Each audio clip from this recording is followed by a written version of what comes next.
வணக்கம். சற்று முன் கிடைக்கப்பெற்ற ஒரு மிக மிக முக்கியமான செய்தி ஒன்று வெளியாகியுள்ளது.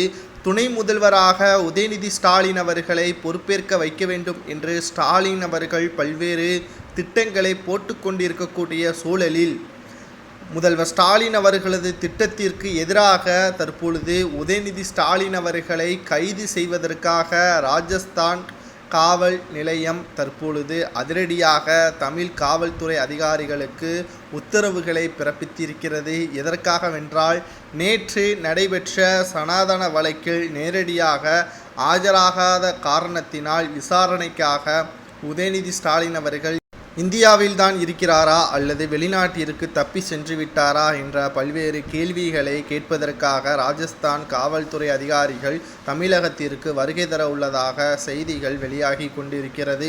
இந்த ஒரு சூழலில் எப்படி ஒரு குற்றவாளிக்கு துணை முதல்வர் பதவியை கொடுக்கலாம்? துணை முதல்வர் பதவி என்பது மக்களின் வரிப்பணத்தை தேவையில்லாமல் கூடுதல் செலவு செய்யக்கூடிய வகையில் அமைந்திருக்கிறது. அதுவும் முதல்வர் ஆக இருக்கக்கூடியவருக்கு உடல்நிலை சரியில்லாத காரணத்தினால் துணை முதல்வர் பதவி கொடுக்கலாம். ஆனால் அரசியலில் குடும்ப அரசியலை அடுத்த கட்டத்திற்கு கொண்டு செல்ல வேண்டும் என்று துடிக்கக்கூடிய ஸ்டாலின் அவர்களுக்கு இது தேவைதானா?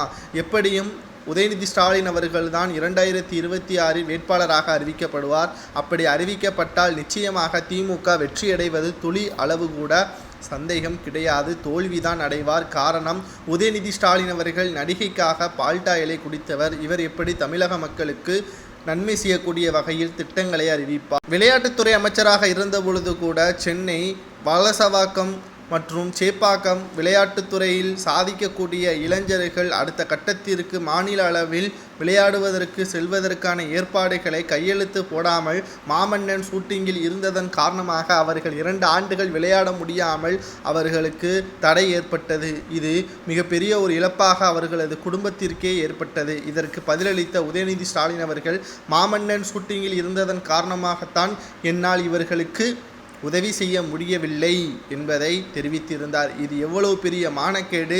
இதை எப்படி மக்கள் கேட்டுக்கொண்டு பொறுமையாக இருந்தார்கள் என்பதுதான் தற்பொழுது மிகப்பெரிய ஒரு கேள்வியாக இங்கு பார்க்கப்படுகிறது. உதயநிதி ஸ்டாலின் அவர்கள் விளையாட்டாக அரசியலில் இருந்து கொண்டிருக்கிறார். இது மக்களின் வாழ்வாதாரத்தையும் பொருளாதாரத்தையும் பாதிக்கக்கூடிய வகையில்தான் அமையும். துணை முதல்வராக திமுகவில் என்னதான் குறை கூறினாலும் துரைமுருகன் கலைஞருக்கு இணையான ஒரு நபர், அவருக்கு துணை முதல்வர் பதவி கொடுக்காமல் நேற்று வந்த அரசியல் கட்டுக்குட்டிக்கு துணை முதல்வர் பதவி கொடுப்பது சரிதானா? இவரை ராஜஸ்தான் சிறையில் அடைக்கலாமா? சனாதன வழக்கில் இவருக்கு எத்தனை ஆண்டுகள் சிறை தண்டனை வழங்கலாம்?